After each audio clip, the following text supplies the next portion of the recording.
What's up, guys? Welcome to Care Coach Lead. This is Andrew Frezza and Melissa Dixon, and today we're going to share 5 quick points performance that you can coach on the bench press. So we had bench press in our workout today, and we want to talk about just some simple things that you can coach. I think the bench press seems like such a simple movement on the surface that coaches kind of steer away from coaching it at all, or every once in a while we'll run into someone that has a powerlifting background or has a bodybuilding background, and they're so detailed and nuanced on the bench press that they get lost in the details as opposed to the main key points performance.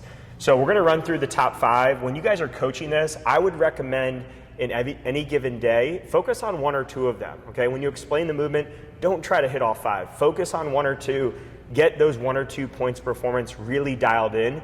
Give your clients and athletes a focus, give them something to draw their attention to. Doesn't mean you can't coach the other things on that day, but it's gonna be really helpful if everybody's thinking about one piece and you can refine that one aspect. All right, so first thing we're gonna talk about is the lower body position. So we always wanna kind of set the stage with the bench press by explaining it as a full body movement, all right? If we're just lazy in that lower body, we're really missing out on a lot of the power that we could be using on the bench press. So the way we do this is Mel kind of has an order of operations. When she goes down into getting set up, the first thing that she's gonna do is drive her feet into the ground and squeeze her butt so her hips actually completely lift off the bench, and then she's gonna set them back down, just like she would be doing a glute bridge on the floor. So she's keeping that same feeling even though she's resetting the hips back on the bench. And one of our favorite drills for feeling that is actually to do a glute bridge floor press that could be done with a barbell or a dumbbell.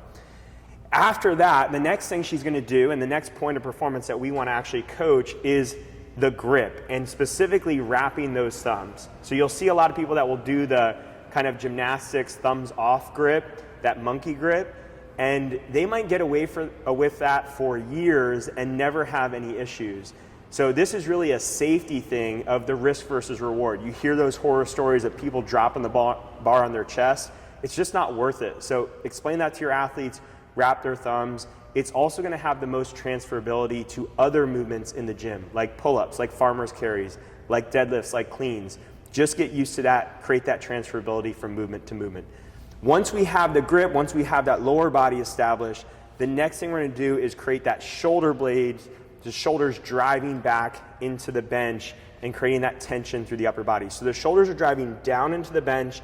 They're also driving slightly down because we wanna be able to use that lat engagement as well to drive this bench press up, okay? So Melissa's gonna go through that sequence. She's gonna get set with the bar over her body there. And then the next point of performance that we want to look for is vertical forearms. So as she lowers down, the 2 things that are going to create that vertical forearm is, first of all, how wide are her hands? So she's going just outside shoulder width, and that's a good spot to be. Also, where do her elbows drop down? If her elbows flare out or if they do anything weird, that's going to throw off that vertical forearm, whereas if she comes straight down at about that 45-degree angle, that's going to be a perfect spot.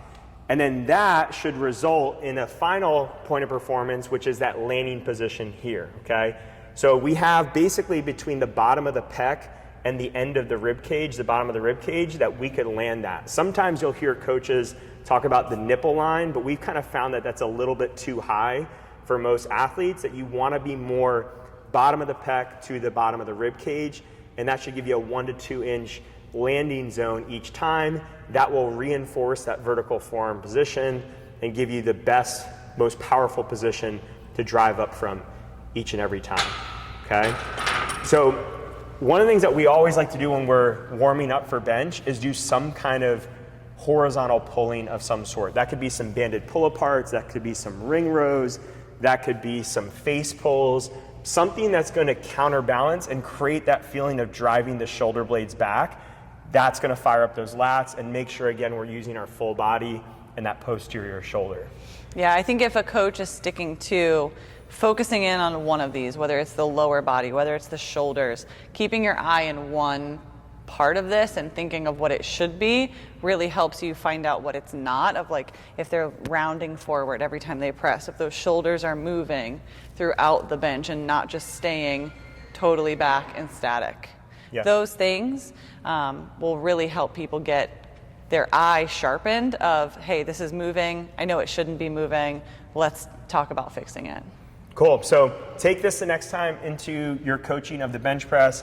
And obviously there's a lot of nuances that you could bring in if you are more experienced with powerlifting or more experienced with the bodybuilding side. But these are the things that we think are kind of the base level standard things that you can coach across the board for a general fitness athlete that's going to allow them to bench press more efficiently and be stronger on this movement.